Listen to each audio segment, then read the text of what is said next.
Hi and welcome back. I know you just got a sneak peek of SuitePeople HR with my own hand-drawn animations. We're about to hear all about that right now with Hanif Ismail, the VP of Strategy and Product Management for NetSuite HCM, and Marc Holliday, our Senior Product Marketing Manager. Hey Hanif, hey Marc.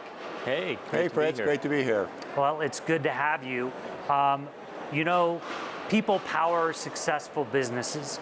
So it's essential to retain top talent. There are a lot of heightened trends right now around the workforce and workforce management these days. Retention is one of them, labor shortage is another one, and the ongoing one of creating a great employee experience, which is also tied to retention.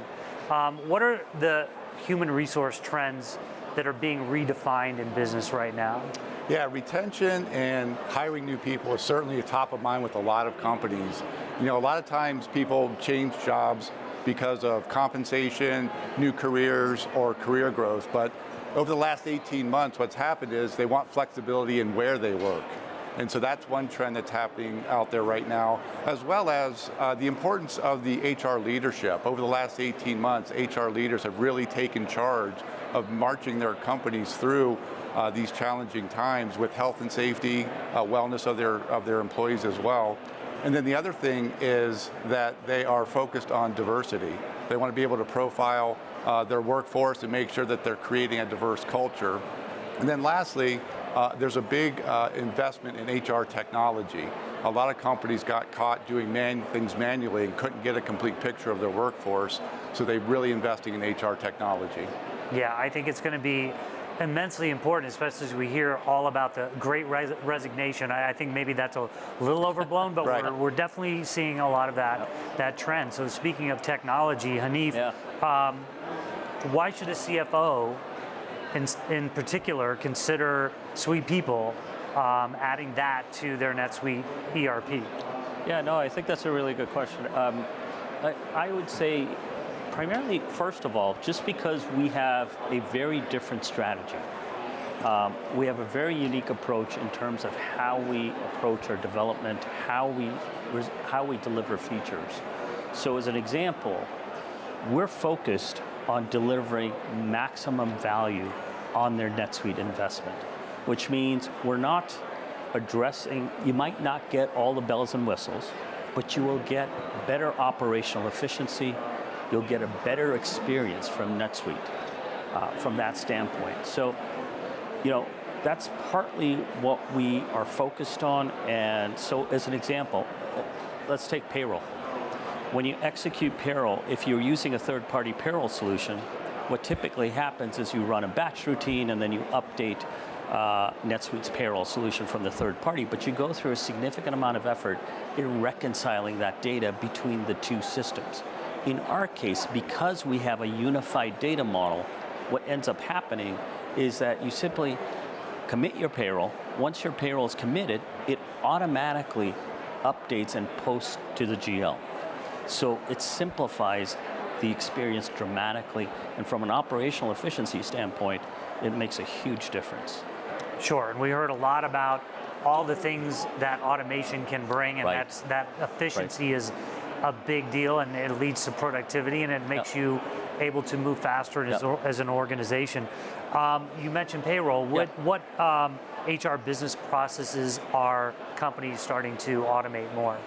Yeah, I think one of the processes that a lot of people didn't know was automated before all this shifting dynamics in the workforce is onboarding.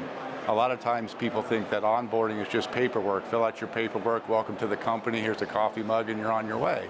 But what they found is that if they don't give them a consistent experience, people have that employee experience you talked about earlier becomes harder to manage. And employee engagement really starts with that onboarding process. You've got one chance to make a good first impression.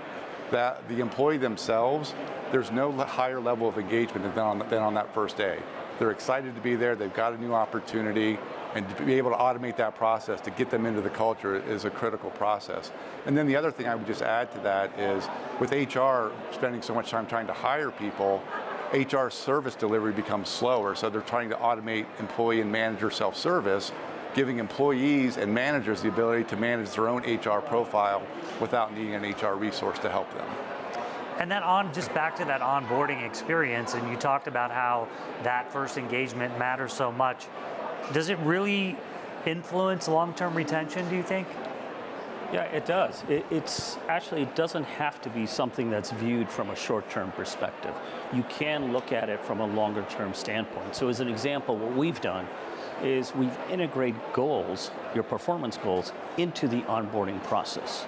So when you're onboarded, you go in and you establish your performance goals for the first 90 days at least. But what happens from then is you set a tone, you've provided focus, and you've provided a source of engagement as you go forward, and that continues for a while they're employed. So that's just one example of how you can look at it more strategically and more long-term, if you will. Yeah, I mean, it's a lot better than a lot of company experiences. Your first 90 days, right. Just figure stuff out. Yep. There's a few projects, but setting those goals early on, it establishes kind of a muscle memory, if you will, for how things are going to be. Yeah, because what ends up happening is sometimes is that you'll go through onboarding and the employee's here for several months, if not 6 months, before you actually sit down and have a conversation around these are what your goals are for the next quarter. But that quarter's already passed. So if you do it from the start, it sets that tone, like I was saying, right away.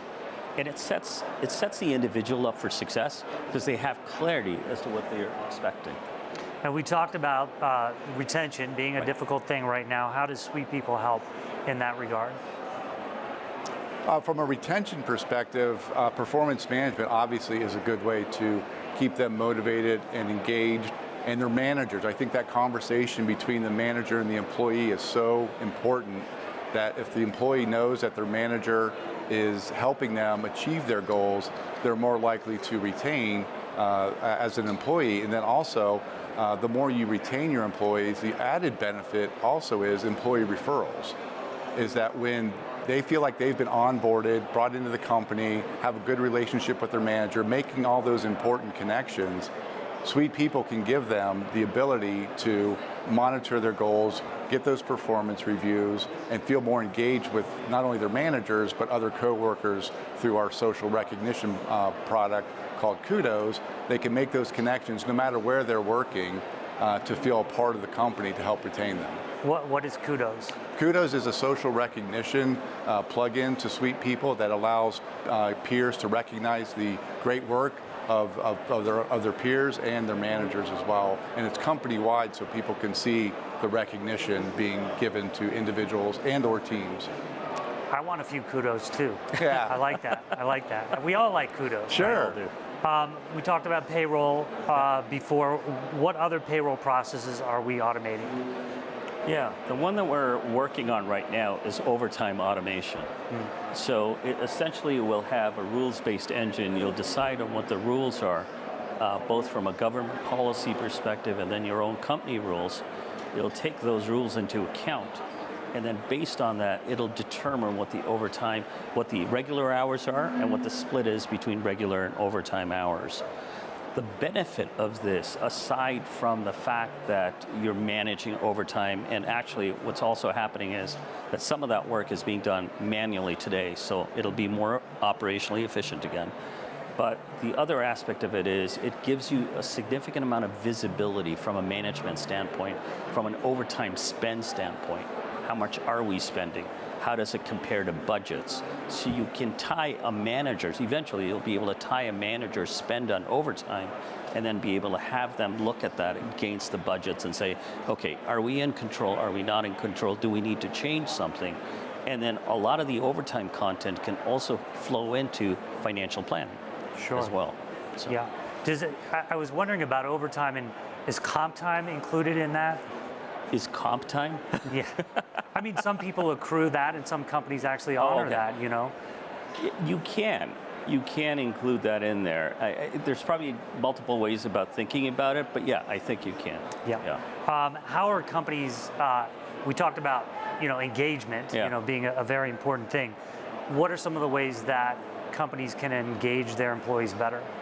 Well, I think one of the ways is through employee self-service.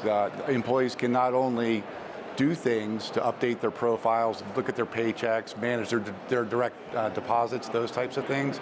But they can also get company news. They can see things that keep them engaged with the company, new announcements, there's time off calendars. They can see big news that's being done at the company through the employee center, and they can make that connection to their work and to other employees through that. So that's one way to do it. The performance management process that we've talked about quite a bit, we think of it as a continuous process. It's not just something you do once a day. In SuitePeople, we have our goals very visible every day, the progress towards them, so they can see how they're progressing and achieving and how they can grow their careers. And I think growing your career at a company is one very important way of keeping your employees engaged. Yeah, so let's dive into performance management just a little bit more. How do you see that changing in the industry? I mean, we all wrestle with this topic, you know, it's something every employee needs, but every manager dreads. I don't know if that's unfair. Some of us, but it's true. Actually, Dread is a good word. Maybe the process of it, not the actual conversation and outcome of it. What's changing about that, and what are we NetSuite doing about it? Yeah, I think the first thing is that we're changing about it from a NetSuite standpoint as well, is to make them much more objective. And the way you make those objective, because it's much easier to have a conversation with somebody about performance if you kind of go into the perspective of, here's what the target was, and you were below target or you were above target. It's pretty straightforward. So the more you make it around metrics oriented, the easier the conversation gets, and it's much more objectively driven as opposed to more emotionally or subjective or something like that, right? So that's one of the things that we've moved forward with, which is you can attach a metric from across the suite to an individual's performance goals. And then on an ongoing basis, the system will maintain those metrics for you. So it moves towards, like we said, the objectivity comes into play, and then it's also shifting the culture somewhat to saying, let's not have a conversation around just, hey Hanif, how are you doing? How are you doing with this particular goal? And I'm kind of telling you what my status is with that goal. The status will now be provided by the system.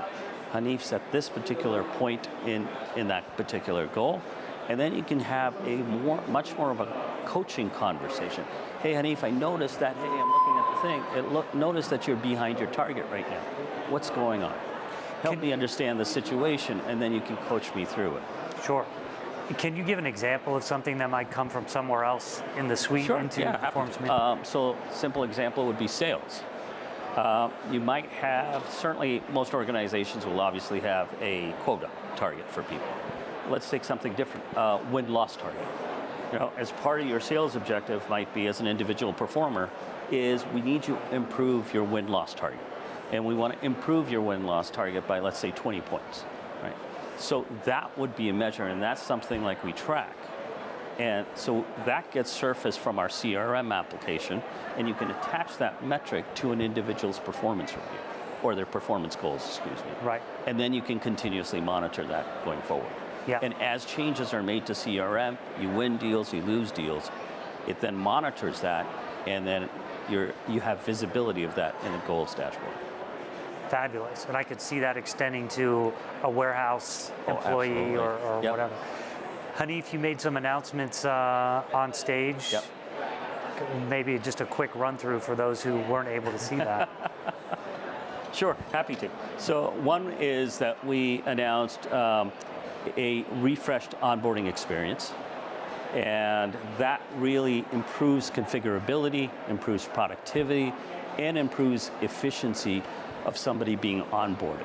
So that was one key thing.